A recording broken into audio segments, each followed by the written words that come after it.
अस्सलाम वालेकुम नाज़रीन, प्रोग्राम दूसरा रुख में खुशामदीद। मैं हूं आपका मेज़बान नादिर गुरामानी। नाज़रीन, जो भारत के ख़िलाफ़ पाकिस्तान का एक मौक़िफ़ रहा है और जो भारतीय जारियत थी उसका जब पाकिस्तान ने भरपूर जवाब दिया तो उसके बाद आलमी बरादरी ने भी पाकिस्तान का जो मौक़िफ़ था उसको इंडोर्स किया। लेकिन अब पाकिस्तान ने जो सिफारती कमेटी तश्कील दी है वो भी मुख्तलिफ़ ममालिक के दौरे करने जा रही है और जो पाकिस्तान का केस है वो भरपूर अंदाज से आलमी बरादरी के सामने रखने जा रही है। और इसी के साथ साथ आज भी प्राइम मिनिस्टर साहब ने यह वाज़ेह किया है कि जो सिंध तास मुआहदा है भारत की जानिब से उस पर पाबंदी का जो मामला है वो एक पाकिस्तान वाज़ेह कर चुका है कि वो पाकिस्तान की रेड लाइन है। और इससे पहले भी पाकिस्तान इस हवाले से अपना वाज़ेह मौक़िफ़ अपना चुका है कि अगर भारत की जानिब से पानी रोका गया पाकिस्तान का तो फिर उसको ऐलान जंग तस्वर किया जाएगा। इसी के साथ साथ आज की अहम डेवलपमेंट ये भी है कि पार्लियामेंट के दोनों ऐवानों से जो कम उम्री में शादी से मुतल्लिक बिल था उस बिल पर सदर ममलकत आसिफ अली ज़रदारी साहब ने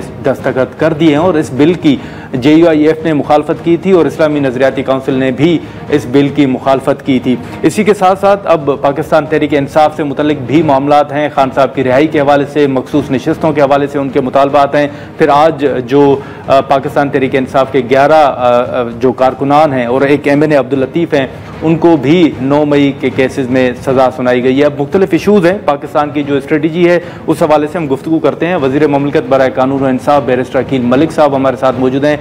बहुत शुक्रिया वक्त निकालने का। सिंध तास मुआहदे से हम शुरू करते हैं कि जब भारत की जानिब से ये फैसला सामने आया था तो उस वक्त पाकिस्तान ने यह वाज़ेह किया था कि 3 ऑप्शंस पर गौर किया जा रहा है कि पाकिस्तान कौन से ऑप्शन को अपनाए या क्या करे। तो उसके बाद अब कोई इस हवाले से हतमी फैसला हुआ है कि पाकिस्तान क्या करने जा रहा है, किससे राब्ता होगा, क्या होगा आगे? बिस्मिल्लाहिर्रहमानिर्रहीम। गुरमानी साहब बहुत बहुत शुक्रिया। गुरमानी साहब, यहाँ पे जिस तरह आपने वज़ीर आज़म साहब का जिक्र किया और बताया कि एक क्लैरिटी है और वो परसिस्ट करती है कि वाटर की वेपनाइजेशन किसी भी सूरत में जो है वो कबूल नहीं होगी और जिस तरह पानी को हथियार के तौर पे भारत इस्तेमाल करने की ख्वाहिश रखता है उसको कभी पूरा नहीं होने दिया जाएगा। देखिए, 240 million people and their lives, their sustenance, their livelihood depends upon water. और ये पानी जो है ये 1960 से लेके अभी तक आपको हिस्टोरिकल कॉन्टेक्स्ट इसका पता है कि 3 जंगें जो है ये सरवाइव कर चुकी है। और भारत अगर बहाना ही ढूंढ रहा था तो उसका सब जो सामने एक लिविंग प्रूफ है वो लेटर हैं जो उसने हमें लिखा। और आपको बिल्कुल इस पूरी जंग की सिचुएशन से पहले जो है आपको याद होगा कि भारत चाहता है कि इस पे नेगोशिएशंस हों। अब यहाँ पे दोनों पार्टी की रजामंदी होना ज़रूरी है और उसके बगैर तो म्यूचुअल एग्रीमेंट के बगैर किसी भी शिक को तब्दील नहीं किया जा सकता।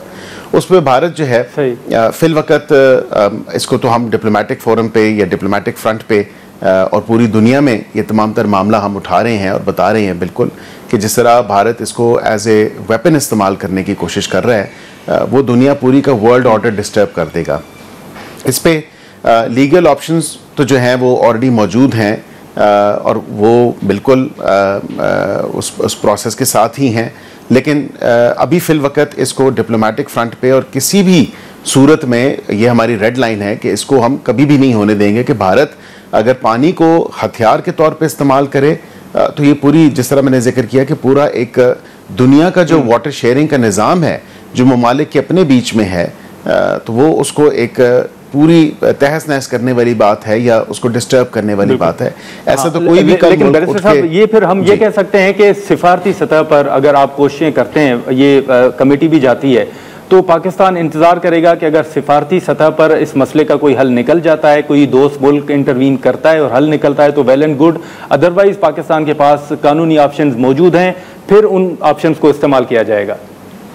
जी बिल्कुल। देखिए, हम यही चाहते हैं कि पहले इसको खुश उसलूबी से जो है सफारती तौर पे तमाम तर मामला हल किया जाए। हमने देखिए हमेशा बात की है कि हम all outstanding issues including the issue of Kashmir हम उनके साथ बातचीत करने के लिए तैयार हैं और हम बातचीत करना चाहते हैं। लेकिन जो एक कह लें रेजिस्टेंस है वो भारत की तरफ से आ रही है। भारत इंगेज नहीं करना चाहता है। ऐसा तो नहीं हो सकता कि कोई 2 नेबरिंग कंट्रीज जो हैं आपस में बात ना करें। ऐसा तो नहीं हो सकता कि एक इंटरनेशनल इशू के ऊपर जो कि इंटरनेशनल लॉ के भी तकाजे यही डिमांड करते हैं, कस्टमरी इंटरनेशनल लॉ के या इंटरनेशनल लॉ के जो तकाजे हैं वो यही डिमांड करते हैं, और डिप्लोमेसी के तकाजे भी यही डिमांड करते हैं कि आपस में मिल बैठ के तमाम तर इश्यूज़ पे बात होनी चाहिए और इश्यूज़ को हल तलब होना चाहिए। हमने तो ये पेशकश की, लेकिन भारत ने जो अपने वफ्द भेजे उनको तो कोई खातिर खा जो है जो कह लें एक कामयाबी है वो रिस्पॉन्स भी नहीं मिला, ना कामयाबी मिली। मतलब वहाँ पे जाके उन्होंने कोलंबिया में जाके उनके जो MP हैं शशि थरूर साहब, उन्होंने अफसोस का इजहार किया। उन्होंने कहा जो पाकिस्तान में जानों का ज़िया हुआ, मासूम जानों का, जिसमें औरतें थीं, जिसमें बच्चे थे, उन्होंने वहाँ पे उन्होंने कहा जी हमें अफसोस हुआ कि कोलंबिया ने ये स्टेटमेंट क्यों दी है, जो पाकिस्तान में हमने जब हमला किया था पाकिस्तान के ऊपर, तो जिन बच्चों की जो निहत्ते बच्चे थे, जो मासूम बच्चे थे, जो निहत्ती औरतें थीं, जिनका कोई लेना देना नहीं था, अपनी मनगढ़ंत एक कहानी उन्होंने बनाई थी कि ये यहाँ पे शायद कोई टेररिस्ट ब्रीडिंग ग्राउंड्स हैं या एलिजिडली कोई टेररिस्ट सेफ हेवन्स हैं। तो ये तमाम तर मामला तो इसी तरह के दुनिया पूरी पाकिस्तान के नैरेटिव के साथ खड़ी हुई है, weather that's water, whether that's जो डिप्लोमेटिक फ्रंट है, whether that's मिलिट्री फ्रंट। मतलब पूरी दुनिया ने इतना अप्रिशिएट किया इस तमाम तर मामले के ऊपर कि मेजर्ड रिस्पांस था पाकिस्तान का, और पाकिस्तान ने बहुत रेजिस्टेंस का जो है और रिस्ट्रेंट का मुजाहरा किया। लेकिन जब सेल्फ डिफेंस की बात आई तो पाकिस्तान ने बिल्कुल जबरदस्त तरीके से मेजर्ड रिस्पांस दिया, लेकिन इम्पैक्टफुल और पावरफुल रिस्पांस दिया। हाँ, लेकिन बैरिस्टर साहब, जैसे आपने कहा कि दोनों मुल्कों को आपस में बात करनी चाहिए, तो हम ये कह सकते हैं कि कम से कम सिंध-तास मुआहदे या दीगर इशूज़ पे पाकिस्तान भारत के साथ बराह रास्त बात करने के लिए भी तैयार है। देखें, वज़ीर आज़म साहब ने कह दिया और बिल्कुल ये बात आई कि इंक्लूडिंग इंडस वाटर ट्रीटी जो है, हम तमाम तर मामलात पे जो है बायलैटरली उनको डिसाइड कर लेते हैं, और उस पर हम लोग आपस में जो एक डायलॉग है, ये डिस्कोर्स है, उसको हम चाहते हैं कि हम एक जो तमाम तर मामले पे हैं, जो आउटस्टैंडिंग इश्यूज हैं, कश्मीर है, टेररिज्म है, इंडस वाटर ट्रीटी है, इन तमाम मामलों पे हम चाहते हैं कि हम एंगेज करें उनके साथ और हम बात करें। अच्छा, ठीक है। लेकिन सर, अब एक चीज़ जो पाकिस्तान के अंदर अगर सियासी इस्तेहकाम के हवाले से बात करें तो हाल ही में अलीमा साहिबा का एक बयान आया था कि आप बताएं, या गिव एंड टेक के हवाले से जो बात हुई थी, आप समझते हैं उस हवाले से मैंने ख्वाजा आसिफ साहब का बयान मेरी नज़र से गुजरा था कि देखना होगा या उनके बयान को देखना होगा कि वो क्या चाहते हैं। आप भी समझते हैं कि अलीमा साहिबा के इस बयान पर गौर किया जा सकता है, हुकूमत जो है वो देख सकती है, या आगे इसको बढ़ाया जा सकता है? देखिए, इस बयान के थ्रू जो है इमरान खान साहब ने डायरेक्टली नहीं तो इनडायरेक्टली, और ऐसे शख्स से जो उनकी फैमिली का मेंबर हो और वो ये प्रेजेंट और पोर्ट्रे करवाना चाहते हैं कि शायद फैमिली कंसर्न्ड है, क्योंकि उनके पास पार्टी का ओहदा तो नहीं है, तो उन्होंने जो स्टेटमेंट पास करवाई है इनडायरेक्टली, वो स्टेटमेंट यही है कि हम वाटर टेस्टिंग कर रहे हैं कि पानी का टेम्परेचर अभी कैसा है, पानी ठंडा है, पानी गर्म है, पानी नीम गर्म है, या पानी दरमियाने टेम्परेचर का है। तो ये टेस्टिंग द वाटर्स इसको कह सकते हैं कि उन्होंने पानी का जो दर्जा हरारत है वो उसको चेक करने की जो है कोशिश की है कि आगे से रिस्पांस क्या आता है, ये इसको कितना वेल रिसीव्ड होगा in public and as well as by the government. और वहाँ से रिस्पांस तो आपको पता है कि हमने कहा जी डील, ये तो साफ साफ डील है। फिर उसके बाद उन्होंने बैक ट्रैक किया और उन्होंने कहा जी कि नहीं, मैं अपने लिए डील तो नहीं मांग रहा, मैं तो बात करूँगा तो इस्टेब्लिशमेंट से करूँगा। यहाँ पे देखें, अगर कुछ ले और कुछ दे की बात है तो पहले तो अपनी कोई टर्म्स ऑफ ऑफर्स वो बता दें कि उनकी क्या हैं, टर्म्स क्या हैं, या क्या वो मांगना क्या चाह रहे हैं।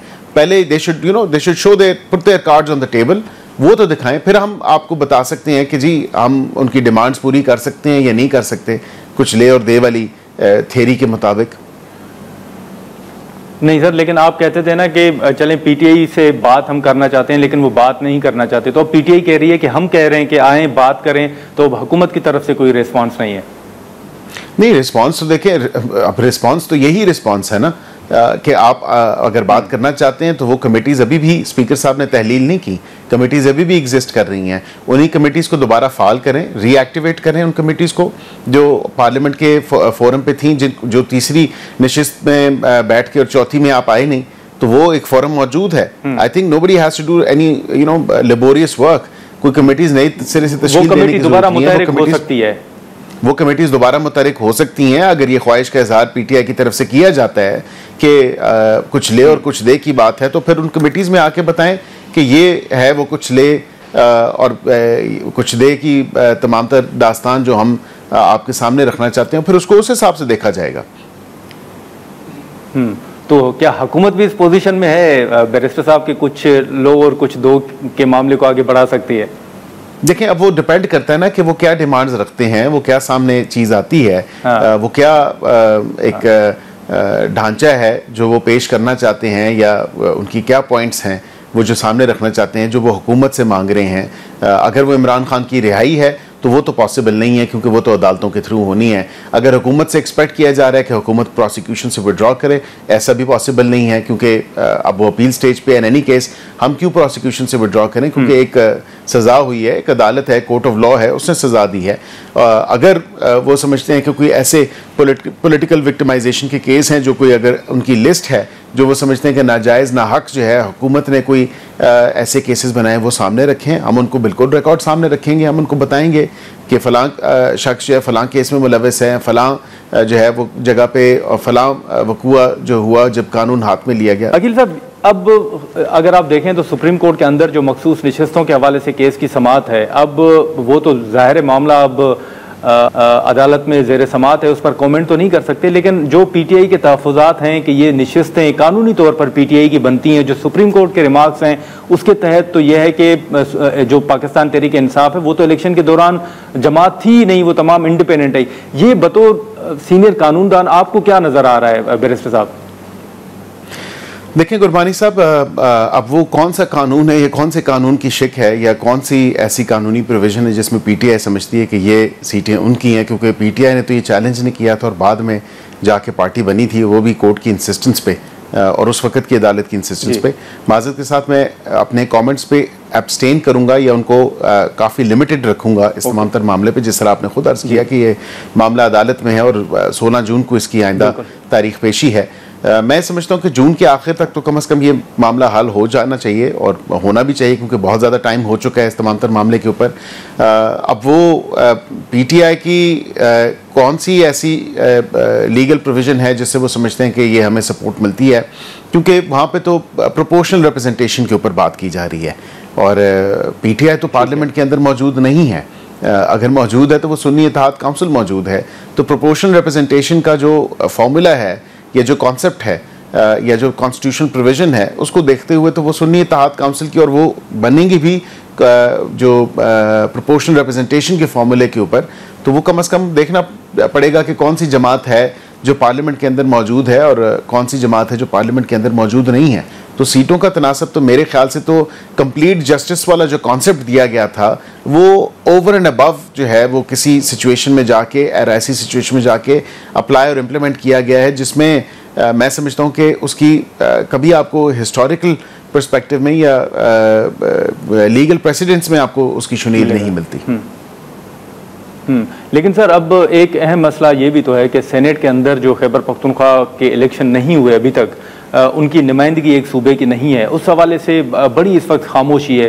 हुकूमत इरादा रखती है कि वो इलेक्शन कमीशन के ज़रिए या इन मामलात को आगे बढ़ाकर जो खैबर पख्तूनख्वा की नुमाइंदगी नहीं है उस हवाले से इलेक्शन करवाए। देखिए, बिल्कुल मैं समझता हूँ कि जब एक रिज़र्व सीट्स का मामला हल हो जाएगा और ये रिज़र्व सीट्स का जो रिव्यू पिटिशन है इसका एक ऑर्डर आ जाएगा in either of the situation, ये क्लैरिटी प्रोवाइड करेगा कि आपकी केपी के सूबे के जो नशिस्तें अभी भी खाली हैं उस हवाले से, तो कम से कम ये क्लैरिटी जब आ जाएगी इस हाउस में, तो फिर उसके बाद वहाँ से वो फॉलो करेगी और फिर केपी असम्बली को भी जो है वो इलेक्शन कराना पड़ेगा सेनेट के सीट्स जो खाली हैं उस हवाले से।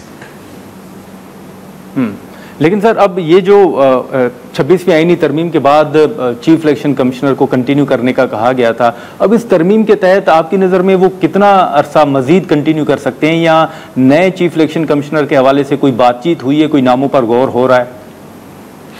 देखें, एक तो उस तसलसल को कायम रखने के लिए कि अगर लीडर ऑफ द अपोजिशन और प्राइम मिनिस्टर ऑफ पाकिस्तान जो है वो किसी एग्रीमेंट पे रीच नहीं करते और उसके बाद फिर वो कमेटी की सूरत हाल होती है, तो इसमें काफ़ी टाइम लग सकता है। और जिस तरह मैंने आपको पहले भी अर्ज़ किया कि एक तो इमरान खान साहब ने अपने दौर में जो है साल पूरा इंतज़ार किया, और फिर उसके बाद जो करंट या इनकम्बेंट चीफ इलेक्शन कमिश्नर ने इन्हीं को लगाया था, और उन्होंने पूरा एक साल जो पीरियड लिया था उसके अंदर जो है कोई इलेक्शन कमिश्नर नहीं लगा था। इन इलेक्शन कमिश्नर साहब की जो अभी इनकम्बेंट हैं, इनकी मुद्दत मुलाजमत जनवरी के एंड, इस साल के जनवरी के एंड में वो इख्तिताम पजीर हुई थी। लेकिन क्योंकि एक कंटिन्यूएशन और तसलसल का सारा मामला मैंने आपको बताया, जिस तरह कि लीडर ऑफ द अपोजिशन ने बहुत जल्दी की और स्पीकर को लिख दिया और कोई मशावरत वजीर आज़म की और लीडर ऑफ द अपोजिशन की हुई नहीं, और उसके बाद अगले स्टेप पे चले गए और कमेटी बनाने का उन्होंने कह दिया कि जी आप कमेटी बना दें। तो क्या कोई अटेम्प्ट हुई लीडर ऑफ द अपोजिशन की साइड से? बिल्कुल भी नहीं। इसी तरह आपको याद होगा जो इस्लामाबाद हाई कोर्ट ने स्ट्राइक डाउन किए थे, जो मेंबर्स इमरान खान साहब ने बतौर वजीर आज़म गलत अपॉइंट किए थे, वो भी साल बाद अपॉइंट किए और साल के अंदर अंदर जो है वो गलत अपॉइंटमेंट्स थी, not in accordance with law थी और कानून की खिलाफ वर्जी में की गई थी, तो उनको भी स्ट्राइक डाउन किया गया था। तो अभी तो कुछ मेंबर्स की भी खाली हैं और चीफ इलेक्शन कमिश्नर की भी जो है वो मुद्दत मुलाजमत पूरी हो चुकी है। तो मैं समझता हूँ ये भी मामला जल्द अब जो है लीडर ऑफ द अपोजिशन को जो असल काम है उनका, जो कॉन्स्टिट्यूशनल फ्रेमवर्क में है, उनको अपना वो काम करना चाहिए और वज़ीर आज़म से मुशावरत के लिए वो तमाम तर मामला आगे लेके जाना चाहिए। चल ठीक है। बैरिस्टर अकील मलिक साहब, बहुत शुक्रिया सर वक्त निकालने का। वज़ीर ममलकत बैरिस्टर अकील मलिक साहब की गुफ्तगू आपने सुनी। हम यहाँ पर एक शॉर्ट ब्रेक लेते हैं और ब्रेक के बाद जो पाकिस्तान तहरीक इंसाफ के तहफ़्फ़ुज़ात हैं, जो खैबर पख्तूनख्वा के अंदर करप्शन के इल्ज़ामात सामने आ रहे हैं, उनके पार्टी के अपने अरकान स्पीकर सूबाई असम्बली को खतूत लिख रहे हैं, उस मामले पर हम गुफ्तगू करते हैं। प्रोग्राम में एक बार फिर खुशामदीद नाज़रीन। वज़ीर ममलकत बैरिस्टर अकील मलिक साहब की गुफ्तगू आपने सुनी। अब जो पाकिस्तान तहरीक इंसाफ के तहफ़्फ़ुज़ात हैं, या ख़ास तौर पर जो खान साहब ने कहा है कि वो बातचीत करने के लिए तैयार हैं, इसी इशू पर हम गुफ्तगू करेंगे। नईम हैदर पंजोता साहब हमारे साथ मौजूद हैं। बहुत शुक्रिया पंजोता साहब वक्त निकालने का। सर, अब आपसे पहले हमारी गुफ्तगू हो रही थी वज़ीर ममलकत बैरिस्टर अकील मलिक साहब से। अब वो ये कहते हैं कि अगर PTI के कुछ मुतालबात हैं तो वो जो स्पीकर कौमी असम्बली ने कमेटी बनाई थी, उस कमेटी में वो मुतालबात रखे जाएँ, तो फिर हुकूमत देखेगी कि हुकूमत कौन से मुतालबात तस्लीम कर सकती है या कौन से नहीं हो सकते। क्या PTI दोबारा हुकूमत के साथ बातचीत करने का इरादा रखती है? सर, बहुत शुक्रिया नादिर भाई, आपने मौका दिया। देखें, पहली बात यह है कि जो ये कह रहे हैं कि हुकूमत के साथ जो है वो बातचीत करें, ये लेकर अपना मौक़िफ़ आएँ और फिर हुकूमत देखेगी। पहली बात है कि हम तो इनके पास क्यों जाएंगे? इनके पास क्या इख्तियार, इनकी क्या वैल्यू, इनकी क्या क्रेडिबिलिटी क्या है? ये तो हारे हुए हैं, इनको तो हुकूमत बनवा के दी गई है और हम इस अलम को लेकर निकले हैं कि पाकिस्तान के अंदर रूल ऑफ लॉ होना चाहिए, अवाम का मैंडेट तस्लीम करना चाहिए, जो बुनियादी हकूक सलब की गए उनको बहाल करना चाहिए, हमारी अदलिया आज़ाद हो, हमारे इदारे आज़ाद हो, इंसाफ का निज़ाम कायम हो, मदीना की रियासत बने। हम इनके सामने मुतालबा लेकर तब जाए ना कि जब ये जो है लेजिटिमेट हों और कोई इन्होंने हमारी डिमांड पूरी। इनकी तो ये तो खुद लाए गए हैं, इनके पास तो खुद इख्तियार नहीं है कि पाकिस्तान के अंदर जो है कोई भी फैसला इन्होंने करना है तो ये कोई खुद इख्तियार, ये तो सिर्फ कहते हैं ना कि सिर्फ सिग्नेचर्स के लिए रखे गए हैं कि आपको जो फाइल भिजवाई जाएगी आपने दस्तखत कर देने हैं। तो इनकी कोई औकात नहीं है कि ये इस तरह की बात भी करें कि हम इनके पास मुतालबा लेकर जाएं। इनकी हैसियत ही नहीं है कि इनके साथ कोई मुतालबा किया जाए, और ना ही इनके पास कोई ऐसी पोजीशन है कि इनसे कोई चीज़ मांगी जाए। इनसे तो बात करने का मतलब यही है ना कि इनका मैंडेट तस्लीम किया जाए कि आप जैसे झूठे इस निज़ाम के ऊपर बैठे हुए हैं, झूठा निज़ाम बनाकर, तो आप इसे कंटिन्यू कीजिए और कहीं पर हमें छोटा सा रिलीफ दे दीजिए। इमरान खान का वाज़ेह मौक़िफ़ है कि मैं अपनी ज़ात के लिए कुछ भी नहीं मांग रहा, मैं मुल्क की खातिर बात करने के लिए तैयार हूँ। अगर किसी ने बात करनी है तो अडयाला जेल आए, अडयाला जेल का दरवाजा खुला है सिर्फ इस मुल्क की खातिर, आकर बात करे। नहीं साहब, अब बात तो ये है ना कि अगर हुकूमत के साथ आप लोगों ने बात नहीं करनी तो हुकूमत ये कह रही है कि एस्टेब्लिशमेंट ने वाजे किया है कि वो PTI से बात नहीं करेंगे। अब अगर एस्टेब्लिशमेंट भी बात करने के लिए तैयार नहीं है तो फिर PTI के पास कौन सा रास्ता होगा? सर देखिए, इनको बनाया है किसी और ने, ठीक है, जिनका ये जिक्र कर रहे हैं कि वो अगर बात करने के लिए राजी नहीं है, पहली बात। दूसरी बात यह है कि हम पहले दिन खान साहब ने कल बड़ा क्लियर मौक़िफ़ दिया। उन्होंने कहा जी कि मैं, क्योंकि उस मुलाकात का हिस्सा था, उन्होंने कहा जी कि मुझे 2 साल पहले, ये मुझसे मुखातिब होते हुए उन्होंने मुझे बात ये कराई कि आपने जाकर ये बताना है। 2 साल पहले मुझे 3 साल खामोश रहने की, यानी पीछे हटने की ऑफर दी गई कि आप पीछे हट जाइए और आपके लिए राहें आसान हो जाएंगी। तो 3 साल क्या, मैं 3 मिनट के लिए भी किसी ऐसे निज़ाम जो इस फस्तायत फ़िरौनी के ऊपर बनाया गया है उसके सामने झुकने के लिए तैयार नहीं हूँ।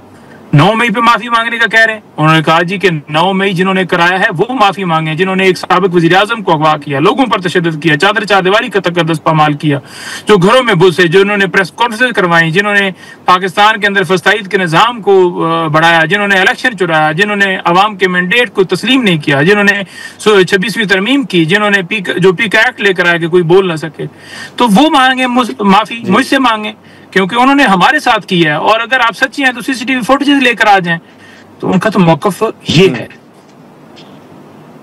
नहीं सर, वो पेशकश किसकी तरफ से थी, हुकूमत की तरफ से या एस्टेब्लिशमेंट की तरफ से राब्ता हुआ था?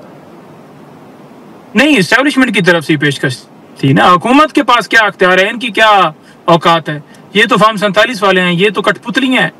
इनको अर्दली जो है वो वजीर आजम क्यों कहा जाता है? इसी वजह से कहा जाता है कि इनके पास तो मैंडेट ही नहीं है। इन्हें ये बंदा अपने हल्के से हार जाए और कोई उसको बिठा दे तो उसकी क्या क्रेडिबिलिटी होती है? ये सारे अपने हल्के हारे हुए हैं।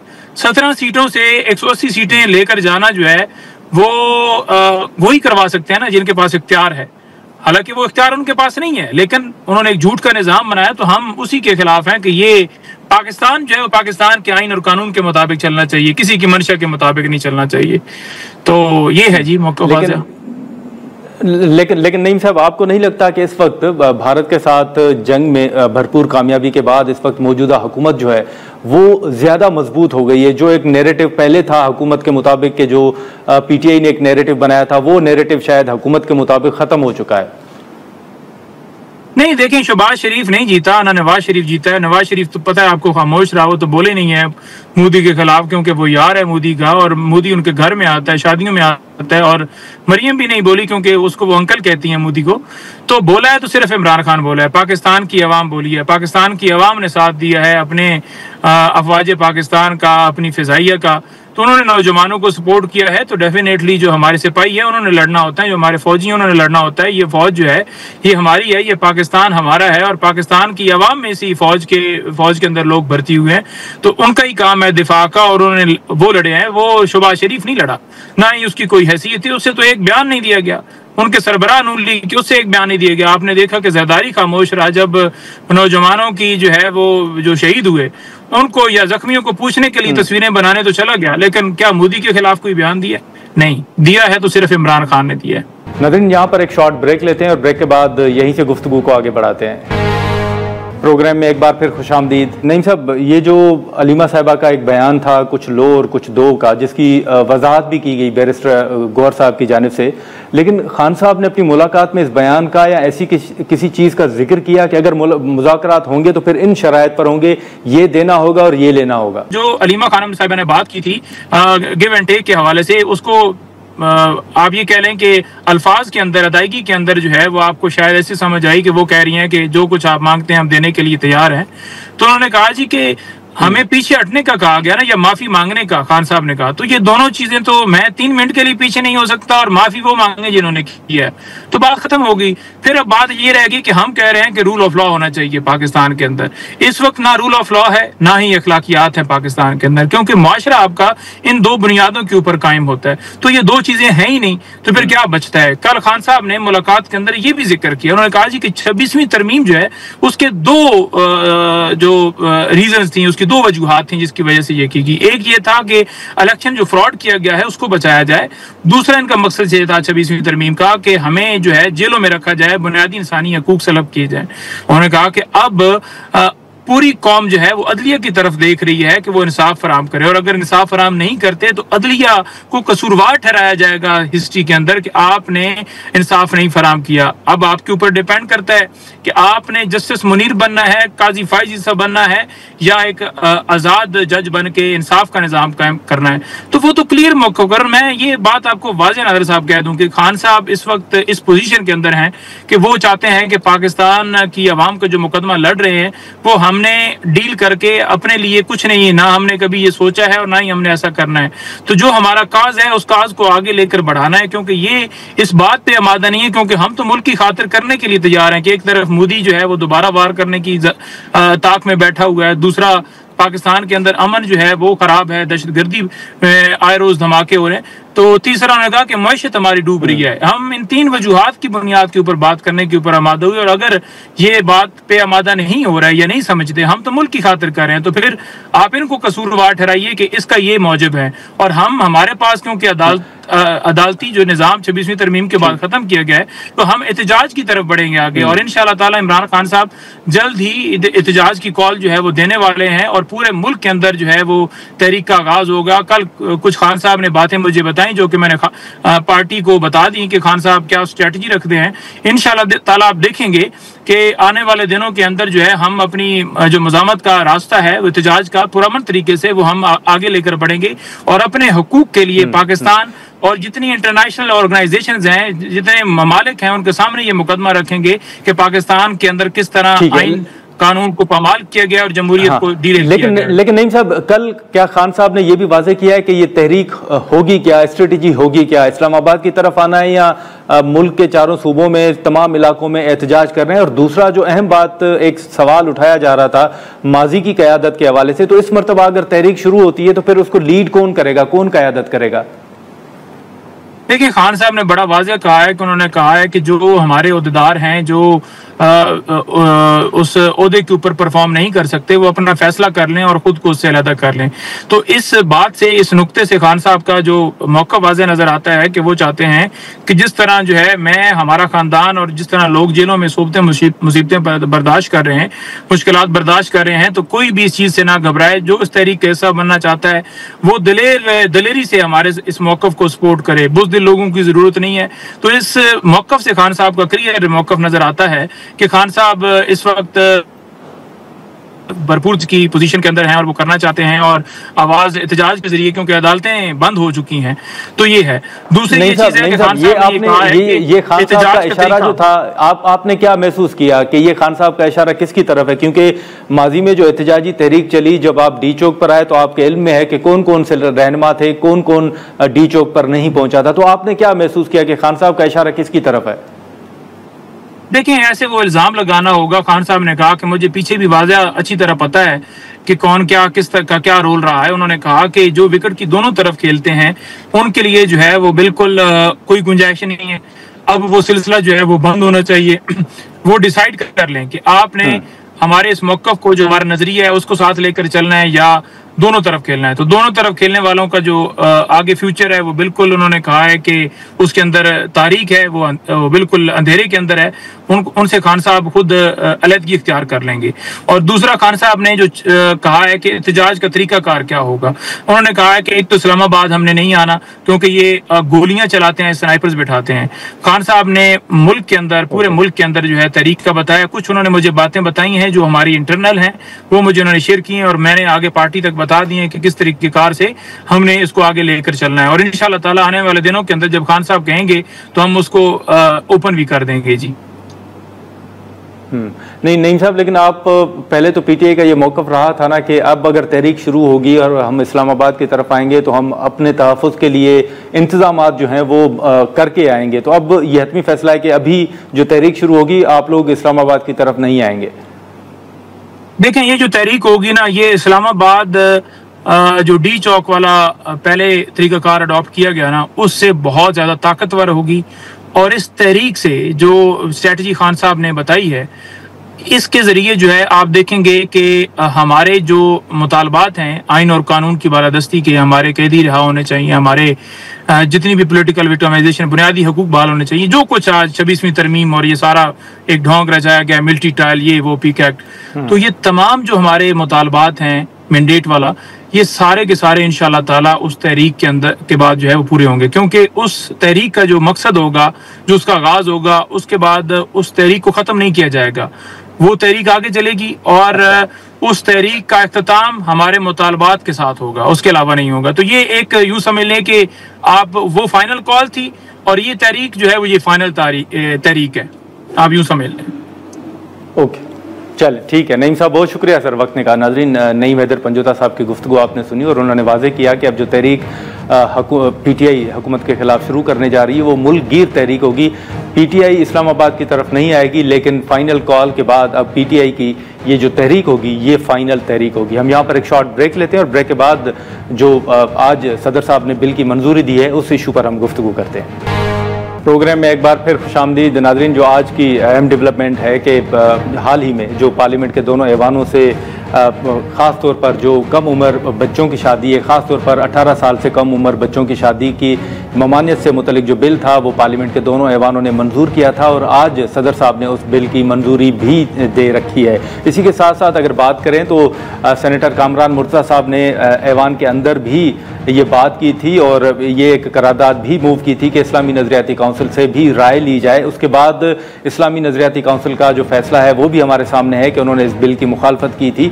तो अब इस बिल की मंजूरी के बाद अब JUIF की स्ट्रेटजी होगी क्या, या कामरान साहब क्या समझते हैं कि इस बिल में क्या अहम जो बुनियादी नुकात हैं वो हम जानने की कोशिश करेंगे। सेनेटर कामरान मुर्तज़ा साहब हमारे साथ मौजूद हैं। सर, बहुत शुक्रिया वक्त निकालने का। अब बिल के हवाले से आपका पहले भी एक मौक़िफ़ वाज़ेह रहा था, सेनेट के अंदर भी हमने गुफ्तगू आपकी सुनी थी। अब आज सदर साहब ने सर बिल की मंजूरी दे दी है, अब आपकी क्या स्ट्रेटजी आप समझते हैं कि क्या होगा? ऐसा है कि एक तो मिसकंसेप्शन है। मिसकंसेप्शन ये है कि 18 साल से कम उम्र बच्चे, अच्छा आपकी उम्र अगर फर्ज करें 30 साल भी है तो मुमकिन है मैं आपको जो है ना बच्चों में शुमार कर रहा हूँ कि मैं अपनी एज के हवाले से। तो बच्चे की उम्र जो कोई बच्चा कब है और बच्चा कब बच्चा नहीं रहता, इसका फैसला जो है वो नेचर ने करना होता है, उसकी बलूगत से होता है, ना कि उसकी उम्र के साथ होता है। और ये मुख्तलिफ जो है ना ये बचपन से बाहर निकल आना, बलूगत में दाखिल हो जाना, ये मुख्तलिफ इलाकों में मुख्तलिफ इसकी वजूहात होती है, मुख्तलिफ अक़वाम में मुख्तलिफ फिज़ीक के साथ इसकी मुख्तलिफ जो है ना आप कैटेगरीज कर सकते हैं। तो इसको जो है ना वो एक यूनिवर्सल प्रिंसिपल इस पे अप्लाई कर देना ये दुरुस्त नहीं है। और हमारी पार्लियामान जो है वो अपने माँ बाप से, यानी उन बच्चों के उन 18 साल से जो जिनको कम उम्र बच्चा कहा जाता है मगर वो बालिग हैं, उनसे ज्यादा जो है ना वो उनकी हमदर्द बनने की कोशिश कर रही है, बावजूद इसके कि इस्लाम में बलूगत को शर्त रखा गया है, ना कि उम्र को शर्त रखा गया है। और इसके लिए बलूगत के लिए हमारे पास नबी की अपनी शादी का जो है वो एक मिसाल मौजूद है हजरत आयशा के साथ। तो ना तो हम खुदा न खास्ता तौबा नाउज़ुबिल्लाह हम नबी से जो है वो अकल ज्यादा रखते हैं, और ना ही इसी तरह से हम हजरत अबू बकर सिद्दीक से जो हजरत आयशा के वालिद थे उनसे कोई अकल ज्यादा रखते हैं, और ना आयशा से, हजरत आयशा से, और ना ही उनकी वालिदा मोहतरमा से। तो जब ये अकल जो है वो लेकिन सर उस दिन आप सेनेट के अंदर भी मौजूद थे। कामरान साहब, माजरत सर आपकी बात काट रहा हूँ, लेकिन उस दिन सेनेट के अंदर भी मुस्लिम लीग नून के सेनेटर ने ये वजाहत भी की थी और एक मिसाल भी दी थी कि कई ममालिक हैं जहाँ पर उम्र का जो तयन है वो किया गया है, एक मुकर्रर की गई है उम्र, और इवन उन्होंने मिस्र की भी मिसाल दी कि वहाँ पर 21 साल है। तो आप समझते हैं कि इस बात में वजन है? ऐसा है कि दुनिया में बहुत सारे मुस्लिम ममालिक हैं, मगर इस्लाम के नाम पे सिर्फ एक मुल्क बना है और वो आपका पाकिस्तान है। आप उनको मुस्लिम मुल्क तो कह सकते हैं, मुस्लिम मेजॉरिटी की मुस्लिम वहाँ पे मेजॉरिटी है यकीनन, मगर इस्लाम के नाम पे जो एक तजर्बागाह जो आपने जहाँ पे आपने इस्लाम का निज़ाम जो है ना वो इम्प्लीमेंट करवाना था, वो आपका सिर्फ इस्लाम के लिए पाकिस्तान ही बना था। तो या फिर आप ये कह सकते हैं कि रियासत मदीना जो है वो भी इस्लाम की एक तजर्बागाह थी, और उसके बाद जो है वो फिर अगर दूसरा जो है ना वो दुनिया में कोई चीज़ वजूद में आई है इस्लाम के नाम पे, तो वो सिर्फ पाकिस्तान है। तो आप मिस्र की मिसाल दें, आप किसी और मुल्क की मिसाल दें, जितनी मर्जी मिसालें दें, वो उनके अपने कवानीन हो सकते हैं, मगर वो उनके यहाँ कभी भी जो है ना ये कॉन्सेप्ट नहीं आया कि वो कोई इस्लाम के नाम पे वजूद में आए हैं, बल्कि उनके यहाँ जो वो तोड़ फोड़ हुई है उन ममालिक में, वो कौमियतों के नाम पे तोड़ फोड़ हुई है। आप उनका सल्तनत उस्मानिया से जो है ना बहुत सारे ममालिक का अलहदा होना ले लीजिए, तो आप उनका आपस में जो है ना वो इकट्ठा ना रहना देख लीजिए, तो वो उनका इस्लाम के मामलात से जो है वो ताल्लुक उस तरह से उस सेंस में नहीं है, वो कि वहाँ पे मेजॉरिटी मुस्लिम आबादी यकीनन होगी, मगर वहाँ पे उन्होंने इस्लामी निज़ाम को कभी भी अडॉप्ट नहीं किया, या इस्लाम को कभी भी इस तरह से, या उनका दस्तूर ये नहीं कहता कि जो चीज़ इस्लाम से मुनाफी होगी वो ख़त्म कर दी जाएगी। लेकिन फिर कामरान साहब, अब तो जरदारी साहब ने मंजूरी दे दी है, सदर साहब ने, तो अब उसके बाद आपकी स्ट्रेटजी क्या होगी? क्या आप इरादा रखते हैं कि इस बिल को चैलेंज किया जाएगा? जरदारी साहब ने मंजूरी देनी थी, मैं जानता था वो क्या लिखेंगे जवाब में। ये जो सारा मामला था, शेरी रहमान साहब का ये सारा लेके आना और पीपल्स पार्टी का इसका पीछे होना, ये किसी का एजेंडा है और किसी के मामले को जो है ना वो लेके आया जा रहा है। आप इससे पहले इस एजेंडे में एक चीज आई थी मुशर्रफ के यहाँ जमाने में, आपको याद होगा कि जिना वाले मामले को आपने आसान बना दिया था पार्लियामान के जरिए। तो जिना यहाँ इस मुल्क में आसान हो गया और निकाह इस मुल्क में मुश्किल हो गया। यानी एक बच्चा जिसको आप कहते हो वो बच्चा नहीं है, उसको ये अर्ज मौजूद है, उसके अंदर बलूगत है, मगर उसके लिए जो ना वो शादी तो जो है वो जुर्म है और उसकी सजा है, मगर अगर वो कुछ और करना चाहे तो उसके लिए जो है ना वो बड़ी आसानी है। और उसके लिए वो चार अगर कर ही लेगा तो 4 गवाह ढूंढने पड़ेंगे कि उसने 4 गवाहों के सामने तो नहीं कुछ किया। तो ये इस मुल्क का जो रास्ता जो लिया गया है इसमें, इस अब ये बस हम इस पे यही कह सकते हैं कि इन्ना लिल्लाहि व इन्ना इलैहि। आपको कामरान साहब क्या नजर आ रहा है इसके पीछे? आपके मुताबिक क्या एजेंडा हो सकता है? क्योंकि सिंध के अंदर तो पीपल्स पार्टी ये पहले ही बिल मंजूर कर चुकी है। जी, इसके पीछे एजेंडा ये है कि खानदान को तबाह किया जाए, जिस तरह से मगरब ने खानदान के अदारे को तबाह कर दिया। हमारे यहाँ खानदान जो है वो यूनिट है, मगरब में फर्द यूनिट है। आप उस तरफ ले जा रहे हैं, आप उसकी जो है ना नकाली कर रहे हैं। आप नकाली करिए, उसके बाद वो कर लिविंग स्टेटस पे आ जाएंगे लोग, फिर लोग निकाह से जो है अवॉइड करना शुरू कर देंगे। 18 साल से पहले अगर कोई लिविंग स्टेटस में तो वो जुर्म नहीं है। यानी एक घर में, एक फ्लैट में 2 कमरे हैं और एक में जो ना वो एक किसी का बेटा या बेटी रह रहा है और दूसरे में किसी का बेटा या बेटी रह रही है, तो वो तो जो है वो काबिल सजा नहीं होगा, वो काबिल इवन उस घर में भी इंटर नहीं हुआ जा सकेगा। और क्योंकि इस वक्त जो है ना ऐसी कोई वो नहीं है, तो लोग लिविंग स्टेटस में इस तरह से रहा करेंगे और निकाह जो है वो मुश्किल हो जाएगा। निकाह मुश्किल बनाया गया है और पीपल्स पार्टी ने। कामरान साहब, आप सर इस बिल को चैलेंज करने का इरादा रखते हैं? और देखिए, इसके बहुत से रास्ते हैं। एहतजाज का रास्ता भी मौजूद है, चैलेंज का रास्ता भी मौजूद है। शरीयत कोर्ट से अब वो शरीयत इस्लामी नज़रियाती काउंसिल से शरीयत के मुताबिक इस पे क्लियर जो है ना वर्जन आ गया है। शरीयत कोर्ट से वर्जन जो है ना उसका आना बाकी है। वो पार्टी के अंदर ये मामला रखा जाएगा। अगर मुझे कहा गया कि इसको आपने चैलेंज करना है तो मैं यकीनन चैलेंज करूँगा, मगर वो पार्टी जो है वो इसको डिसाइड करेगी कि किस तरह से आगे लाहे अमल क्या होगा हमारा। मतलब ये पार्टी ने फैसला करना है कि इस बिल के खिलाफ एहतजाज करना है या अदालत से रुजू करना है? ऑप्शंस हमारे पास बहुत है, कौन सा ऑप्शन किस वक्त इख्तियार करना है ये पार्टी डिसाइड करेगी। ठीक है, लेकिन कामरान साहब सर एक आखिरी सवाल होगा सिर्फ, मैं ये जो जैसे पीटीआई अब तहरीक शुरू करने जा रही है मुल्क गिर, इस हवाले से इसी तरह एक मौलाना साहब की भी स्ट्रेटजी थी कि हमने हुकूमत के खिलाफ एक तहरीक या एहतजाज शुरू करना है। बीच में जलसे भी हमने मौलाना साहब के देखे। अभी आप क्या समझते हैं सर कि JUIF की कोई स्ट्रेटजी हुकूमत के खिलाफ है तहरीक चलाने की, या मौजूदा सूरत हाल के बायस आप समझते हैं कि तहरीक कुछ ताखीर का शिकार हो गई है? उसमें ऐसा है कि दरमियान में हिंदुस्तान के साथ जो मसला पैदा हुआ, हमने उसकी वजह से तमाम तर अपनी जो ना वो मामला, तमाम तर हमायत जो है वो पाकिस्तानी रियासत के अदारे उनको मुंतकिल की और उनके पीछे खड़े हुए, और इस वजह से हम खामोश हैं। अब आपके पास चंद दिन बाद ईद है और गर्मी का मौसम है, हम थोड़ा सा सोच समझ के काम करते हैं।